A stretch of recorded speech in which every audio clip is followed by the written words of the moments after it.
Hi, my name is Chava Schuler, and I am part of Professor Levy's 602 online class, and today I will be discussing visual impairment in the classroom. The definition of visual impairment. Visual impairment indicates a continuum of loss of sight, including blindness. Low vision indicates a degree of visual loss in which the individual can use sight to learn and to execute tasks, but visual disabilities interfere with daily functioning. Blindness indicates a degree of visual loss in which the individual does not have functional use of light. Signs and statistics of visual impairment in students. Abnormal eye movements. The child may complain that things appear blurred or words move about on the page. Sensitivity to sunlight or bright light. Watery eyes. Eye fatigue. Continual blinking or rubbing of eyes. The child holding a book at an unusual distance. Frequent headache or dizziness, clumsiness, bumping into furniture, etc., failure to respond appropriately to gestures unless addressed directly by name, inappropriate reactions to nonverbal communication, difficulty in copying from the board. Signs and statistics. Continued. 4% of all blind people are children. Among preschoolers, only 1 in 20 children have a visual loss. 0.05% of students have visual disabilities and receive special services.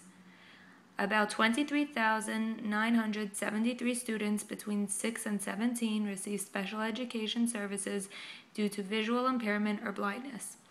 Nearly 2/3 of children with visual disabilities have more than one disability. Learning capabilities of the visually impaired. Visually impaired students tend to struggle with reading due to the visual impairment. Visually impaired students may struggle with handwriting due to an inability to view and monitor their writing on their own appropriately. Since students with visual disabilities have fewer opportunities and advantages for social interaction, they may struggle in this area upon entering an educational environment. Students with visual impairments have more articulation problems than their normally sighted peers. Articulation problems may be due to the fact that visually impaired students will often depend on their vision to properly mimic the lips and tongue movements when attempting to formulate words. Visually impaired students often need special orientation and mobility training to increase their ability to move around independently. Classroom management. Seating position. Make sure that the student is seated in an area with full access to the blackboard and educator. Lighting. Place the student in an area where the glare from the sun or in-class objects are minimized. Safety precautions. Any obstacles in the classroom aisles, doorway, and/or outside hallway should be moved. Ask school administrators to implement a possible keep to the left rule for movement around the school. Ensure that lighting is always present in hallways and stairways. Teaching strategies. Look directly to the student when speaking to them. Place the child in an area of the classroom that provides easy access to the board, teacher, and the doorway. Provide the child his or her own copy of the text when possible. Breaking down tasks into smaller steps is beneficial since it decreases frustration and pressure level for the student, especially since it may take longer than their peers to finish tasks. Be calm and patient. Consult with family and vision specialists prior to teaching to discuss effective collaboration throughout the course of the year. Make sure that the student has a fellow peer or friend that is available throughout the year to provide photocopies of lessons when necessary. Teaching strategies specifically for reading. Enlarge print of reading material by use of a low vision aid or photocopier. Provide reading materials that incorporate contrast and clarity. Avoid books with print across illustrations. Ensure that the student has sole access to his or her own reading work materials. Ensure that the student has extra time to complete demanding tasks while possibly reducing or altering demanding reading time if necessary. Teaching strategies for writing. Use markers with bolder and darker strokes. Make sure when writing on the board to write boldly, clearly, and as near to eye level as possible.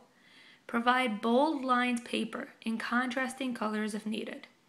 Introduce, if needed, a Perkins Brailler to help a blind student write Braille. Specialized equipment and technology.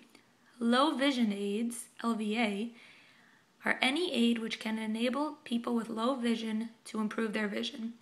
Examples of low vision aids include magnifiers, felt tip pens, glasses, a Perkins Brailler, tape recorders, talking calculators, large print typewriters, and closed circuit television. Closed circuit television is an assistive input technological device. A television is used to increase the size of objects or print. Closed-circuit television provides access to numerous reading materials such as magazines, textbooks, handouts, and other materials otherwise unavailable to visually impaired students. Felt-tip pens are easy to write with and deliver a bold, highly visible line. Magnifiers can be made available in handheld, stamp, lamp, electronic, or binocular form. Screen and electronic magnifiers are available as well. A teacher should be aware that magnification may not always be the correct solution, as a student's field of vision must be understood as well. A student with a limited field of vision should be encouraged to use small print. Talking computers are computers that employ speech capabilities to allow the visually impaired or blind to interact with the learning process that the computer offers. Screen reading software assists the blind with navigating their computer. Braille is a system of reading that incorporates 6 raised dots to form letters, words, and sentences. It is used by the visually impaired or blind individuals who are unable to read fine or large print.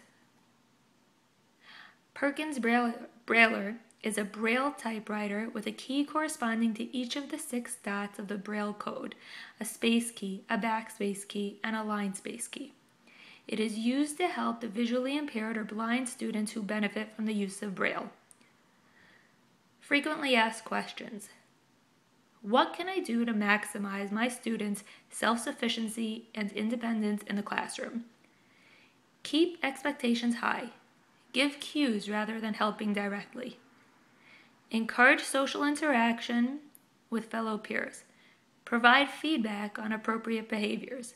Encourage independent mobility. Provide the same information and activities as the sighted children in the classroom.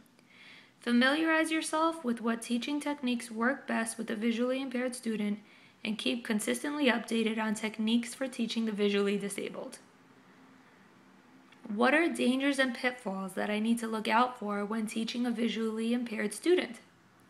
Make sure that the help given results in the student gaining independence and not learned dependence. Step in and intervene when necessary, but the desired outcome is the student's eventual self-sufficiency. If an aide or specialist is assisting the student, make sure that the student is still included in the lesson or classroom activity instead of an individual lesson plan taking place at the same time between the student and the aide or specialist. Thank you so much for watching my video, and I hope you gained from it. Have a good day.